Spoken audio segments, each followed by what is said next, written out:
Hi, I'm Marty Nemko.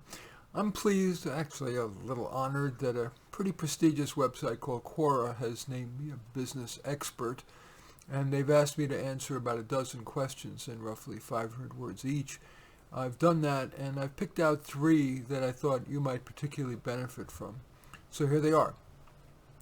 The first question was, are there soft skills that every successful leader has that can be gained without leadership experience? Well, I have coached many leaders and future leaders, and here is a distillation of what I've learned that it takes and how to accomplish it without necessarily already having to be a leader. First, leaders do need the vision thing. To boost yours, imagine that you are in leadership. Given your organization's strengths and weaknesses, opportunities and threats, what's an exciting yet at least reasonably realistic big goal? Nothing come to mind? Maybe you'll get ideas by reading your competitors' websites or inspiring stories of innovators. For example, you might check out the Harvard Business Review's 10 must-reads on innovation. Leaders also need to balance encouragement with fear. The leader who only praises may elicit verbal assent from employees, but quietly, most employees respect and are motivated by the combination of praise and deserved criticism. Do you tend to overemphasize either? Of course, you don't want to be a terror, but neither do you want to be a milquetoast.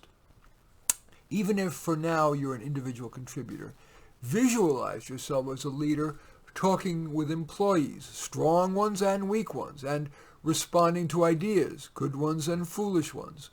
What would your best self do? Do you know of a leader you admire? Picture him or her in action. How would that person bring out the best in the troops? Remember that one size doesn't fit all. Good leadership includes individualization. Some employees need autonomy. Others need close supervision. Some employees respond to cash rewards. Others respond more to praise. Others to learning opportunities. Still others to getting more responsibility. Leaders must master the art of meetings. First, good leaders avoid calling too many meetings. They're expensive and time-consuming, with accomplishment often greater if you query people's reactions by email or Slack. When a meeting is called, everyone has to stop what they're doing to mainly be passive and or dispense a dog and pony show. Of course, some meetings are necessary. For example, when real-time exchange is needed on a time-sensitive issue or simply to boost esprit de corps. Even when it is wise to call a meeting, the good leader runs it crisply, sending the agenda in advance, assigning pre-work, and soliciting suggested changes to the agenda. The leader is often wise to schedule a meeting for only 15-30 minutes maybe, and maybe with the participants standing, and holding the meeting right before lunch or before the end of the day so the participants are likely to say only what's important. The good leader, of course, keeps to the agenda and cuts off long-winded or otherwise unproductive talk. That leader realizes that while doing that may hurt a speaker's feelings, the other attendees are usually grateful. Of course, leaders do a lot of public speaking, both to internal and external audiences, for example, to the media, at conferences, and in investor relations sessions.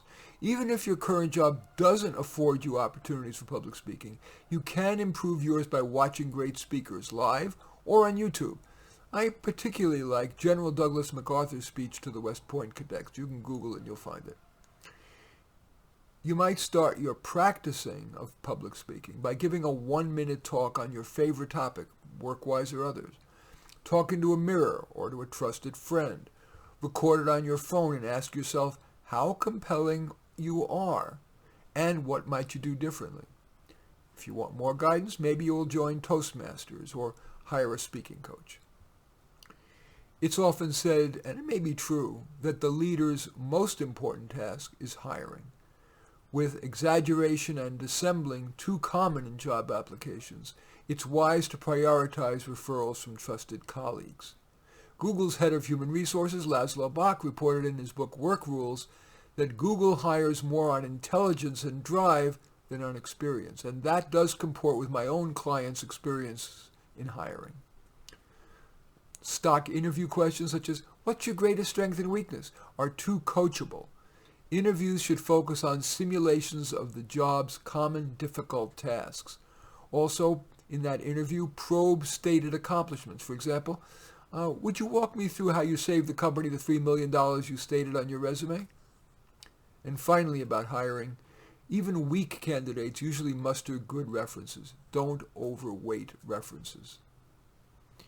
And finally, a word about firing. It's only human to want to help weak employees. But if initial efforts yield paltry improvement, it's usually wise to cut your losses. But rather than jump to a formal termination process, which can be long, expensive, and contentious, you might try to counsel the person out, perhaps suggesting a position that might be a better fit. Replacing weak employees is a favor to coworkers, to customers, maybe shareholders, maybe even to the larger society. In sum, yes, experience helps to develop leadership, but my clients have found that no matter your current position, the things I've mentioned can indeed help you become a good, maybe even a beloved leader. Anyway, so those are my thoughts on how to develop leadership skills, even if you're not already a leader. Now, Quora, as I mentioned, Quora selected me as a business expert and asked me to address a dozen questions. Here's the second of the three that I wanted to share with you that I think you might find particularly helpful. This question is, how has remote work changed people, and what skills do you need to be good at it? I have many clients who now work remotely, at least part of the time, and here are some thoughts that may be helpful. I've seen many people come to embrace remote work. That's true even of some people who used to prefer the office. They used to prize getting dressed up or coming to a place that's more peaceful and respectful than home, and they may have valued the workplace's social aspect. But many such people have come to appreciate remote work's flexibility, freedom from a stressful commute, and the lack of a fire-breathing boss ever looking over their shoulder. Working remotely does require special skills. First, there are the obvious things. You need to be self-motivated. You're not going to have that boss monitoring you as closely. You need to be in control of distractions, that demanding child or partner at home, the temptations of the screen, and somebody calling you and say, hey, let's play hooky and go shopping and to lunch. You need to be Zoom competent. It means positioning the camera so it's mainly a head and shoulders shot without shadows on your face and with a background that's acceptable for the workplace. If your background isn't, use a Zoom background. They exist. Plus, and more important probably, get good at being engaged yet relaxed in front of a webcam. There also are less obvious keys to success in remote work. Having a win-win discussion with your boss on what, for you, is the optimal balance of remote and in-person work. Being willing to ask questions, but not so many that you're high maintenance. More questions are likely to arise in remote work than when an answer is sitting right there and in the next cubicle. And finally, you need the art of networking and socializing remotely. For example, after a staff meeting, asking someone to chat with you. Remote work, at least for part of the work week, is here to stay. It saves organizations money and gives employees flexibility and freedom.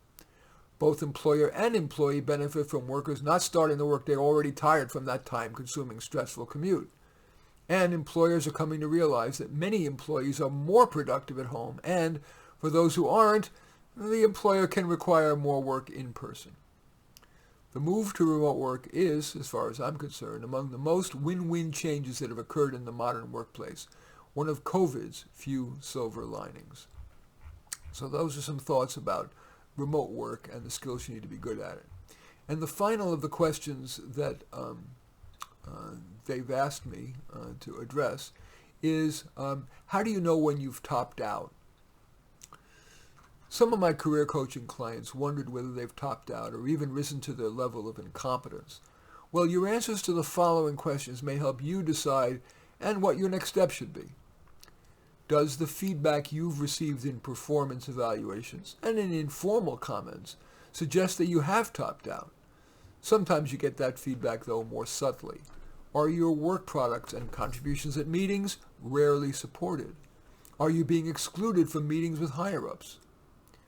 Now look inward, considering not just other people's opinions, but your own. If you're honest with yourself, do you think you should accept and even be grateful for where you are? Now let's assume that you have reached your ceiling. The question is whether you want to graciously accept that we all have limits and that maybe you've reached yours, or should that recognition fuel you to try to push through the ceiling, to gain a new skill or improve your attitude. A number of my clients have broken through their ceiling by making a career pivot, a modest change that would accentuate your strengths and skirt your weaknesses. For example, if your new ideas are usually met with silence or derision, maybe you're better at implementing other people's visions, or vice versa. Some people who have topped out create an outside-of-work goal, gaining skill in an existing hobby or starting a new one. For example, one of my clients decided she wanted to learn how to make YouTube videos. Other clients are focused on improving a relationship or on unearthing a good new one. Up is not the only way. Sometimes it's wise to accept, even be grateful for how far you've already come, and maybe focus on some out-of-work goal. Other people are wiser to use the fear that they've topped out as fuel to push through that ceiling to new heights. The question is, what would the wise one within you do? Anyway, those are my answers to the 3 questions that Quora has asked me to answer. I welcome your thumbs up and accept your thumbs down. I always look forward to your comments, and especially like it if you hit the share button below. Share on your social media so that my efforts can have broader impact. And I am flattered if you choose to subscribe to my channel. And in any event, I do thank you for watching. I am Marty Nemko.